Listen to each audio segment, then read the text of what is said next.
نحمده ونصلي ونسلم على رسوله الكريم اما بعد اعوذ باللہ من الشیطان الرجیم بسم اللہ الرحمن الرحیم وَإِن تَعُدُّوا نِعْمَةَ اللَّهِ لَا تُحْصُوهَا صدق اللہ العظیم اللہم صلی علی سیدنا ومولانا محمد معدن الجود والکرم وآلہ وصحبہ وبارک وسلم الصلاة والسلام علیک یا سیدی یا رسول اللہ وعلی آلک واصحابک یا سیدی یا حبیب اللہ۔ حمد و صلاۃ کے بعد اللہ تبارک و تعالی نے قرآن مجید میں ارشاد فرمایا ہے کہ وَإِن تَعُدُّوا نِعْمَةَ اللَّهِ لَا تُحْصُوهَا، فرمایا اگر تم اللہ کی نعمتوں کو شمار کرنا چاہو، گننا چاہو تو گن نہیں سکتے۔ اللہ تبارک و تعالی نے تم پر بے پناہ نعمتیں فرمائی ہیں، اور ڈھیر ساری نعمتیں ایسی ہیں جو ظاہری طور پر تمہاری نظر سے پوشیدہ ہیں، لیکن ان کی بھی تمہاری زندگی میں بہت بڑی اہمیت ہے۔ ہم اپنے وجود سے لے کر اپنی سانسوں تک، اپنی سانسوں سے لے کر اپنے رشتوں تک، ماں باپ، بہن بھائی، بچے، اولاد، اگر ان سب چیزوں کو غور سے دیکھیں تو اللہ تعالیٰ نے بے پناہ لاتعداد رحمتوں سے ہمیں مالا مال فرمایا ہے۔ اللہ تبارک و تعالیٰ نے جس شخص کو شعور کی آنکھ کھولنے کی توفیق دی ہے، خیر اور شر میں فرق کی تمیز بخشی ہے، تو اسے بھی اللہ تعالیٰ نے بہت بڑی نعمت عطا فرمائی۔ مالک کریم نے جس شخص کے اعضاء کو سلامت رکھا ہے، اس کی آنکھیں دیکھتی ہیں، اس کے کان سنتے ہیں، اس کے پیر چلتے ہیں، اس کی زبان بولتی ہے، اس کے ہاتھ اپنی بساط کے مطابق کام کرتے ہیں، تو یہ رب کریم کی بہت بڑی نعمتیں اس کے ساتھ شامل ہیں۔ اور پھر اگر اللہ تبارک و تعالیٰ نے اسے دین کی کچھ سمجھ عطا فرمائی ہے، سجدے کا موقع دیا ہے، عبادت کرنے کی توفیق عطا فرمائی ہے، وہ روزہ رکھ لیتا ہے، اللہ کی بارگاہ میں قیام کر کے کھڑا ہو جاتا ہے، سجدے کی صورت میں اپنے رب کے حضور جھک جاتا ہے، تو یہ بہت بڑی نعمت ہے۔ یہ مالک کا بہت بڑا احسان ہے، یہ اس رب کریم کا اپنے بندے سے محبت کا لازوال رشتہ ہے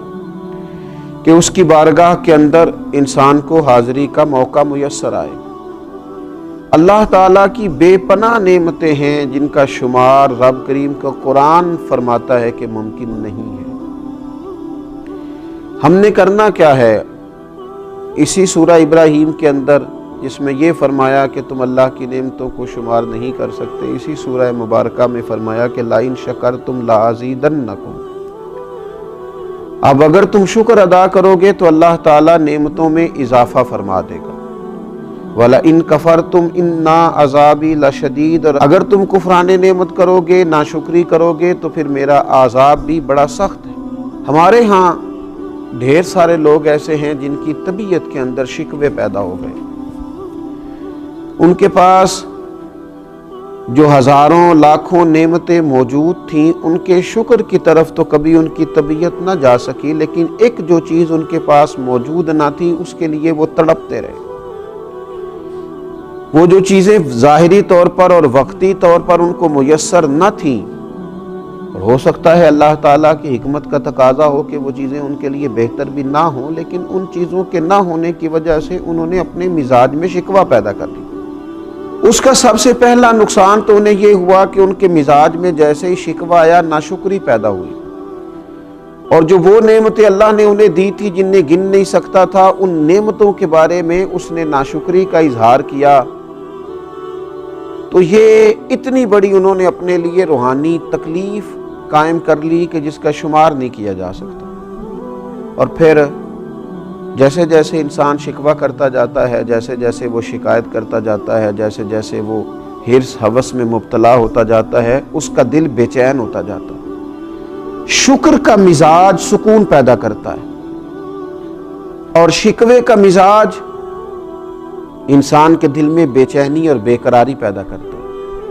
شکر کا جو مزاج ہوتا ہے وہ انسان کو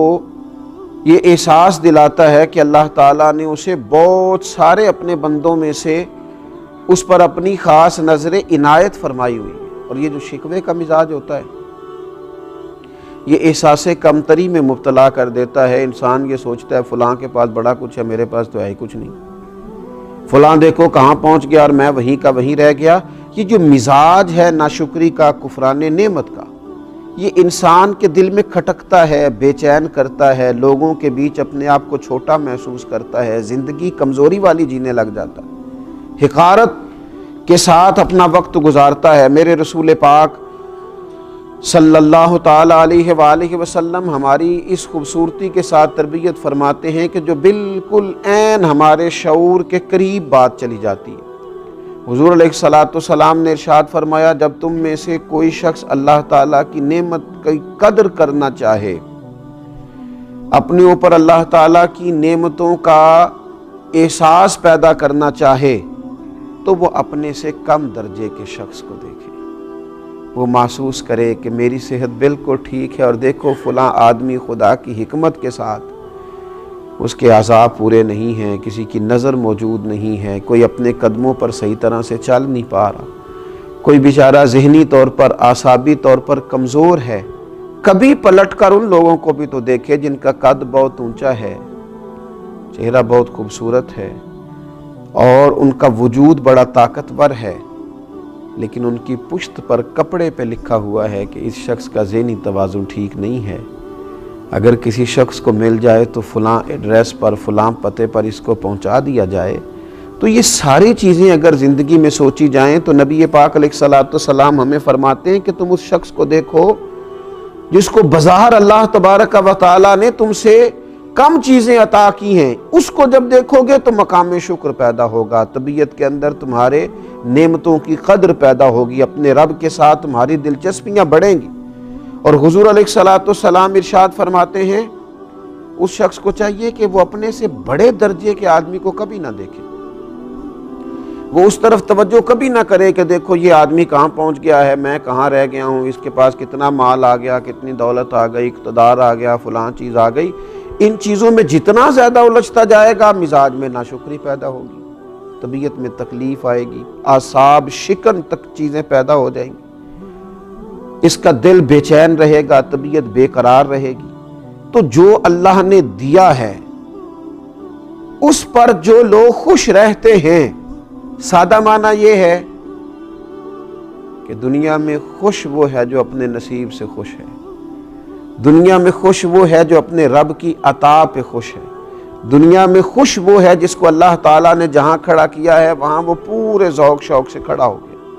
وہ آدمی دنیا میں بڑا خوش ہے۔ تو اپنی زندگی میں جب مزاج شکر پیدا کیا جائے، آپ دیکھیے انبیاء کرام علیہم السلام کے شکر کرنے کا کیا انداز ہے، کس طرح شکر ادا کرتے ہیں۔ حضرت سیدنا داؤد علیہ السلام اپنے رب کریم کی بارگاہ میں عرض کرتے ہیں، کہتے ہیں اے اللہ میں تیرا شکر کیسے ادا کروں، تو مجھ پر نعمت کرتا ہے، میں اس کا شکر ادا کرتا ہوں تو ایک نعمت اور فرما دیتا ہے، میں اس کا شکر ادا کرتا ہوں تو اور نعمت ادا کر دیتا ہے۔ مالک تیری نعمت پر نعمت، فضل پر فضل، عطا پر عطا، کرم پر کرم ہوتا جاتا ہے، تو میں تو ڈھونڈتا رہتا ہوں کس نعمت کا شکر ادا کروں۔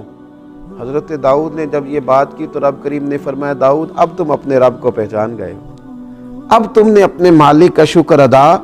کیا ہے۔ حضرت موسیٰ علیہ السلام اپنے رب کریم کی بارگاہ میں عرض کرتے ہیں اے رب میں تیرا شکر کیسے ادا کروں جبکہ تیری سب سے چھوٹی نعمت جو میرے اوپر ہے اس کے لیے بھی اگر میں ساری عمر عبادت کرتا رہوں تو میں اس نعمت کا حق ادا نہیں کر سکتا۔ تو اللہ تبارک و تعالیٰ نے وہی فرمایا اب تم نے میرا شکر ادا کیا ہے، اب تم اس مقام پہ آئے ہو کہ جہاں تم نے شکر ادا کیا ہے۔ تو حضرت نوح علیہ السلام کا طریقہ یہ تھا، اللہ نے انہیں عبد شکور کہا ہے نا، شکر گزار بندہ، تو ان کا طریقہ یہ تھا کہ جب کوئی چیز کھاتے تو کہتے الحمدللہ، جب پیتے تو کہتے الحمدللہ، جب چلتے فرماتے الحمدللہ اس نے چلنے کی توفیق دی ہے، جب کپڑے پہنتے تو کہتے الحمدللہ۔ اللہ تبارک و تعالیٰ نے نا ان کو عبد شکور کہا، فرمایا یہ میرا شکر گزار بندہ ہے۔ اور میرے نبی پاک صلی اللہ تعالیٰ علیہ وسلم کا شکر ادا کرنے کا طریقہ تو یہ ہے کہ سیدہ عائشہ صدیقہ رضی اللہ تعالیٰ عنہ فرماتی ہیں کہ رسول پاک صلی اللہ تعالیٰ علیہ وسلم ساری رات کھڑے ہیں نماز کے لیے، اور اتنا کھڑے ہیں کہ حضور کے مقدس قدمین شریفین میں ورم آ گئے۔ میں نے عرض کی یا رسول اللہ صلی اللہ تعالیٰ علیہ وسلم، آپ کے صدقے اللہ اگلے پچھلوں کو معاف فرمائے گا، اتنی مشقت کیوں کرتے ہیں؟ تو فرمایا افلا اکون عبدا شکورا، میں اپنے رب کا شکر گزار بندہ نہ بنوں؟ یہ تو میں اس کی بارگاہ میں شکر کے لیے کھڑا ہوں۔ تو یہ انبیاء کرام علیہ السلام کا شکر دیکھیں، رسول رحمت صلی اللہ تعالیٰ علیہ وآلہ وسلم کا شکر دیکھیں، یہ کتنا بڑی بات ہے، کہاں تک یہ لوگ شکر ادا کرتے۔ اور میرے نبی پاک صلی اللہ تعالیٰ علیہ وسلم کے غلاموں، یاد رکھنا، امام بیہقی حدیث لائے ہیں، فرماتے ہیں شکر نصف ایمان ہے، صبر نصف ایمان ہے،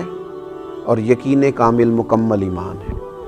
اگر دولت یقین ملے پھر تو تکمیل ایمان ہے، پھر تو اللہ تعالیٰ نے مکمل ایمان عطا کر دیا ہے۔ تو اپنی زندگی کے اندر مزاج شکر والا پیدا کریں، طبیعت شکر والی پیدا کریں، اپنے لہجے کو شکر والا بنائیں، اپنی گفتگو کو شکر والا بنائیں، اپنے معاملات کو شکر والا بنائیں، اپنے انداز سے شکر کو ظاہر کریں۔ اور ایک بڑا شکر، ایک بڑی نعمت پر اللہ کی بارگاہ میں احسان مندی، یہ بھی امام بیہقی رحمۃ اللہ علیہ اس حدیث کو لاتے ہیں۔ نبی اکرم صلی اللہ تعالیٰ علیہ وسلم کا ایک شخص کے پاس سے گزر ہوا، وہ کہہ رہا تھا تمام تعریفیں اس اللہ تعالیٰ کے لیے جس نے مجھے اسلام کی ہدایت دی، جس نے مجھے رسول اللہ صلی اللہ تعالیٰ علیہ وسلم کی امت میں رکھا۔ نبی پاک صلی اللہ تعالیٰ علیہ وسلم نے اس کی بات کو سنا تو فرمایا تم نے بڑا ہی عظیم شکر ادا کیا ہے، تم نے بڑا عظیم شکر ادا کیا ہے، تو امیر حرم میں غریب بے نوا، تو کجا من کجا، ان کا دیوانہ ہوں ان کا مجذوب ہوں، اور لوگوں کیا یہ کم ہے کہ میں ان سے منسوب ہوں۔ فرمایا یہ تم نے عظیم شکر ادا کیا ہے اس نعمت پر کہ اللہ نے اسلام کی توفیق دی اور نبی پاک علیہ الصلاۃ والسلام کا امتی بنایا۔ تو یہ ناشکری روحانی بیماری ہے، اور شکر کرنا یہ اس بیماری کا علاج ہے۔ ناشکری دل کو تکلیف دیتی ہے اور شکر بندے کے دل کو ٹھنڈا کرتا ہے۔ اللہ تعالی ہمیشہ شکر گزار بندہ بننے کی توفیق عطا فرمائے۔ وما علینا الا البلاغ۔